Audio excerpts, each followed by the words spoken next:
بسم اللہ الرحمن الرحیم۔ صحافیوں کا وحشی لوگوں کے منہ میں میک دینا اور پھر آگے سے گالیاں سننا اور عوام سے کہنا کہ تالیاں بجاؤ، خوش ہو جاؤ، لگتا ہے اب ملک پاکستان میں ایسی ہی خوشی کی باتیں رہ گئی ہیں۔ حالانکہ وہ شخص جو تھا شاید جٹ، نہ تو وہ کوئی سمگلر تھا، نہ کرپشن کا پیسہ لے کے لندن بھاگ رہا تھا، نہ سوئس اکاؤنٹ میں جا رہا تھا، نہ خان صاحب کو وہ مشورہ دینے جا رہا تھا اسمبلیاں توڑ دو۔ اس کا جرم اتنا تھا کہ وہ بائک پہ اس کی نمبر پلیٹ نہیں تھی۔ اور صحافی یاسر صبح شامی جو ہے وہ بڑے اس کا دھڑلے سے انٹرویو، تم نے بڑا کام کیا، تم نے عوام کو محظوظ کر دیا، تم نے عوام کو خوش کر دیا۔ اللہ کے بندو، یہ سخت گناہ کی بات ہے۔ اور جس طرح وہ اس کے منہ میں میک دے کے اس نے آئی جی صاحب معزز آدمی ہیں، اس کے بارے میں اس نے الفاظ بکے، وہ تو ان کی اعلیٰ ظرفی ہے کہ انہوں نے معاف فرما دیا۔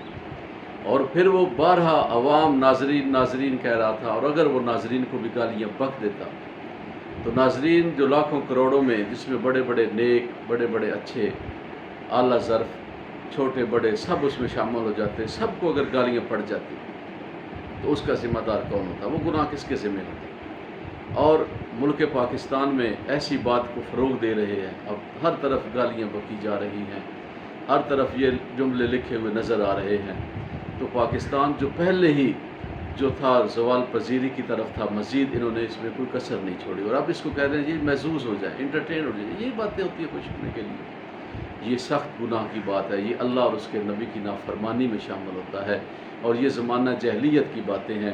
اور پھر ہماری عوام کو دیکھیں، وہ ان ایسے نام نہاد صحافیوں کے پیچھے لگ کے وہ بڑے خوش ہو رہے ہیں، ہاتھوں ہاتھ گالیاں جو ہیں وہ سن رہے ہیں۔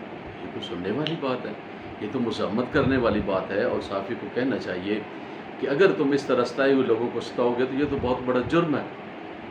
اور انڈیا میں اگر ایک صحافی کسی شخص کے جو سیلاب میں پانی میں کوری کر رہا تھا تو اس کے کندھوں پہ بیٹھتا ہے اور وہ کوری کرتا ہے تو اس کو معزول کر دیا جاتا ہے، اسے جرمانہ کیا جاتا ہے، اسے لعن طعن کیا جاتا ہے۔ تو ہمارے صحافی جو ہیں، لوگ مزدوری میں، اپنی محنت مشقت میں پریشان حال ہیں، اور یہ میک جو ان کے منہ میں دے کے گالیاں سننا چاہ رہے ہیں، اور اس کو بہت بڑی کامیابی قرار دے رہے ہیں۔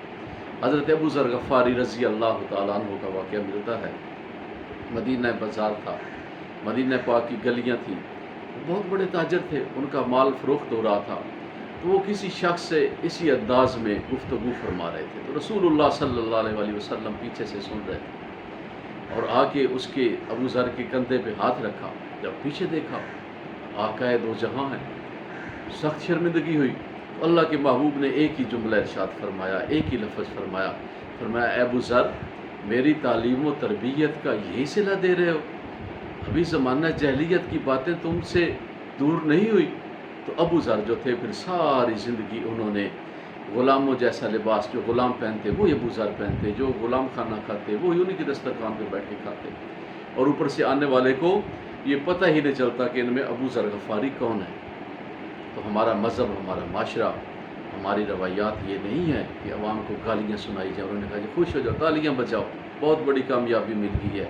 اللہ کے بندو، اگر صحافت کا حق ادا کرنا ہے تو مہنگائی پہ بولو۔ عوام جو مر رہی ہے، جو خودکشیوں کا سوچ رہی ہے، بلوں والے پیچھے پیچھے ہیں، تو عوام کو ان چیزوں میں ریلیف دینے کی بات کرو، ان پہ تالیاں بجواؤ، اور پھر عوام سے دعائیں لو، نہ کہ انہیں گناہ گار کر کے اور گالیاں دے کے گالیاں سن کے۔ یہ کون سی خدمت ہے؟ تو یہاں تک ملتا ہے کہ اگر بندہ مر رہا ہو اور اس کو تکلیف ہو، اس کی بیماری کی وجہ سے درد محسوس کر رہا ہو، تو اسے کلمہ پڑھنے کو بھی نہ کہو، بلکہ اس کے پاس آرام سے خود کلمہ پاک جو ہے پڑھو، تاکہ اگر تم اسے زبردستی کہو گے تو ہو سکتا ہے وہ انکار کر دے، اور اس کی ساری زندگی کی محنت جو ہے وہ رہ کہاں جائے، وہ اس کی موت کفر پہ ہو جائے۔ تو جب مرنے والے کے بارے میں یہ حکم ہے کہ اس کو نہ ستایا جائے، کلمہ پاک بھی آہستہ اس کے پاس خود تلاوت کیا جائے، تاکہ وہ سنے اور اس کے دل میں یہ سمجھ آئے اسے کہ میرا وقت ہے اور میں کلمہ پاک پڑھ لوں۔ تو ایک گھبرائے ہوئے، ستائے ہوئے شہد جٹ کے منہ میں بارہا میک دینا، اس کے بیک کو گھسیٹنا، یہ کون سی صحافت کی خدمت ہو رہی ہے؟ کون سی یہ ملک پاکستان کے لیے یہ تالیاں بجوانے والی اور خوش کرنے والی باتیں ہیں؟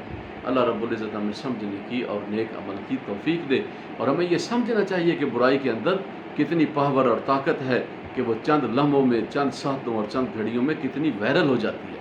کوئی مائی کا لال اچھائی والی باتیں جو ہیں وہ اتنی جلدی وائرل کر کے دکھائے تو اسے، جس میں لوگوں کا بھلا ہو، جس میں لوگوں کو ثواب ملے۔ تو کوشش یہ کرنی چاہیے، صحافت والوں کے لیے بھی کچھ زندگی کے انداز ہونے چاہیے، اور انہیں سمجھنا چاہیے کہ ہمارا پیشہ جو ہے مقدس ہے، ہم اس کی تسلیل نہ کریں۔